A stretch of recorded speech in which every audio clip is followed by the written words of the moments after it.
Hello, everyone, and welcome to Church Militant's pre-Synod coverage of the Amazon Synod, which begins this coming Sunday, October 6th.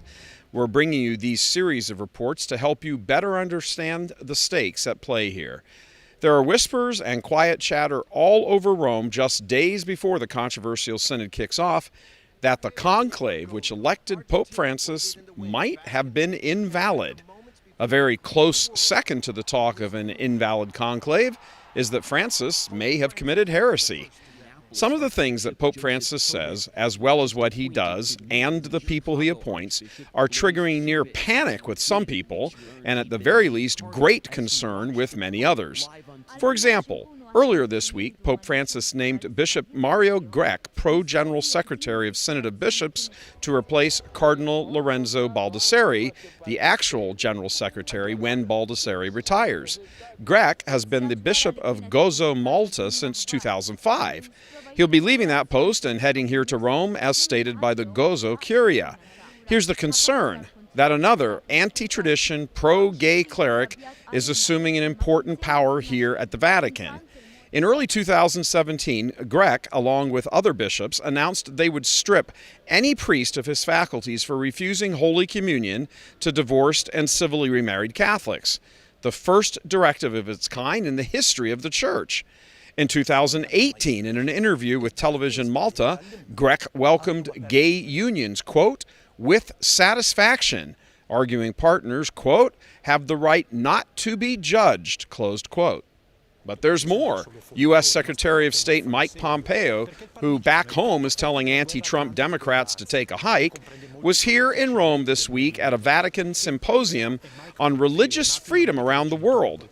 Pompeo took the opportunity to condemn China's latest persecutions against various religions, the same China that this same Vatican and this same Pope were happy to reach an accord with that has deserted Chinese Catholics. Cardinal Zen of China told Church Militant in an exclusive interview that Pope Francis and the Vatican has, quote, sold off the Chinese church, closed quote. Recall the chief negotiator for that China accord was none other than Theodore McCarrick, suspected communist agent and proven homo predator, a man who was resurrected by Pope Francis after the pontiff knew, stone cold knew, that McCarrick was at least a serial homo predator. The suspected communist and definite predator cobbled together a deal that Pope Francis approved of, and Chinese Catholics are now suffering for it tremendously. Likewise, the long-awaited and never-delivered public disclosure of the Vatican's internal investigation of the entire McCarrick sordid affair has never been released. Late last year, Francis stumbled into an arena that various scholars here are saying opened wide the door for charges of having committed heresy. In finally declaring that the death penalty can never be moral, and apparently never has been, Francis seemed to actually upend, change, actual Catholic teaching, which traditionally has never completely ruled out capital punishment, in fact, far from it.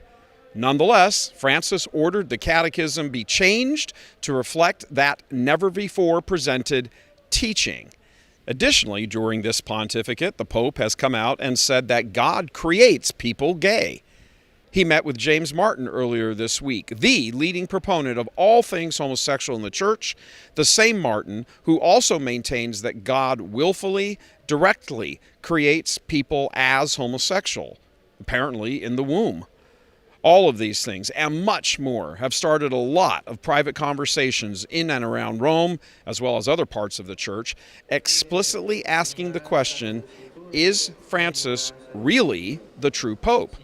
So quiet dinner conversations are punctuated with topics about whether the conclave that elected him was actually valid. Or, if it was valid, has Francis pronounced heresy in some fashion? And if he has, is he therefore no longer the Pope now? None of these concerns being raised and seriously debated seem to have any kind of consensus reached about them, but that they are being discussed at all, much less with the intensity they're being talked about, is a signal that the Church has reached an entirely new place.